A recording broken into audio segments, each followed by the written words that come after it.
झारखंड के मुख्यमंत्री हेमंत सोरेन की कुर्सी पर संकट के बादल गहरा गए हैं। चुनाव आयोग ने आपको बता दें कि उनकी मुश्किलों को और बढ़ा दिया है और साथ ही साथ आपको ये भी बता दें कि चुनाव आयोग ने मुख्यमंत्री सोरेन को जनप्रतिनिधित्व अधिनियम 1951 की धारा के तहत दोषी मानते हुए उन्हें विधायक के पद से अयोग्य किए जाने की रिपोर्ट राज्यपाल रमेश बैस को सौंप दी है। अब आखिरी फैसला राज्यपाल के हाथ में है। राजभवन के फैसले पर सभी की निगाहें हैं।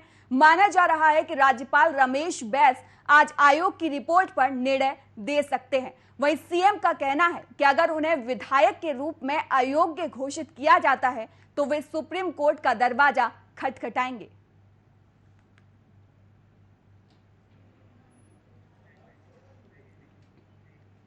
झारखंड के सीएम हेमंत सोरेन की मुश्किलें थमने का नाम नहीं ले रही हैं। बीते बुधवार को ही सोरेन के करीबी कारोबारियों के यहां ईडी ने रेड की थी और जिसमें 2 AK-47 की बरामदगी हुई थी, जिससे देश में हलचल मच गई थी। और गुरुवार को निर्वाचन आयोग ने सोरेन की विधानसभा की सदस्यता रद्द करने के लिए राज्यपाल को पत्र लिखकर सिफारिश की है।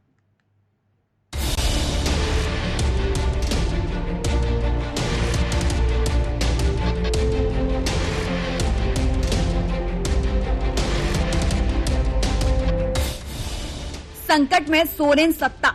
निर्वाचन आयोग ने मुख्यमंत्री सोरेन पर अवैध खनन मामले से तार जुड़े होने के आरोप में बड़ी कार्रवाई की है। दरअसल केंद्रीय चुनाव आयोग ने मुख्यमंत्री हेमंत सोरेन की विधानसभा सदस्यता रद्द करने के लिए राज्यपाल रमेश बैस से सिफारिश की है।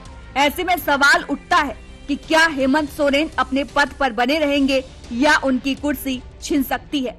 झारखंड के लिए ये एक बड़ा सवाल बन गया है। सदस्यता रद्द हुई तो क्या होगा?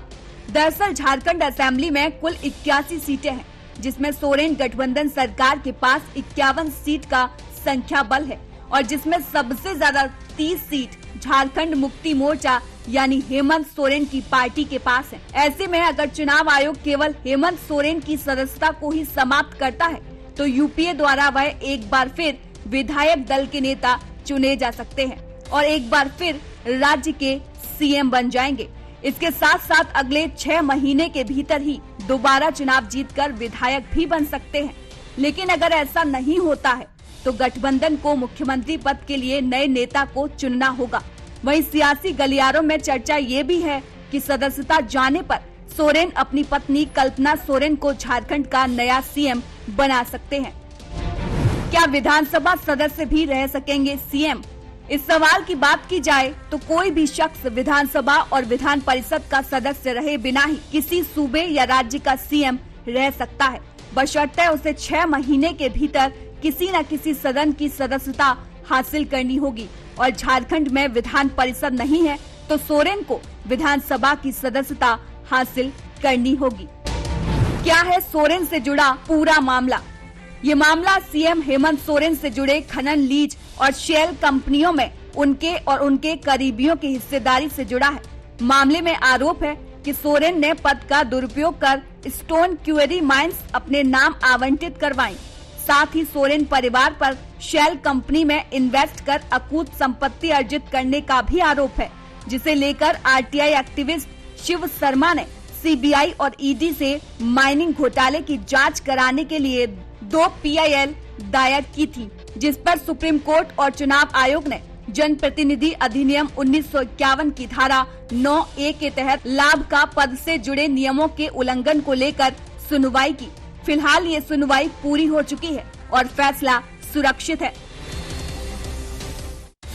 बता दें कि मामले के वक्त हेमंत सोरेन के पास खनन मंत्रालय भी था और ईडी ने हाल ही में खनन सचिव पूजा सिंघल को मनी लॉन्ड्रिंग केस में कार्रवाई करते हुए गिरफ्तार भी किया था।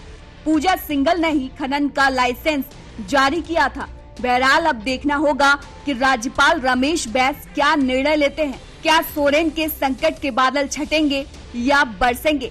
Bureau report, news watch India.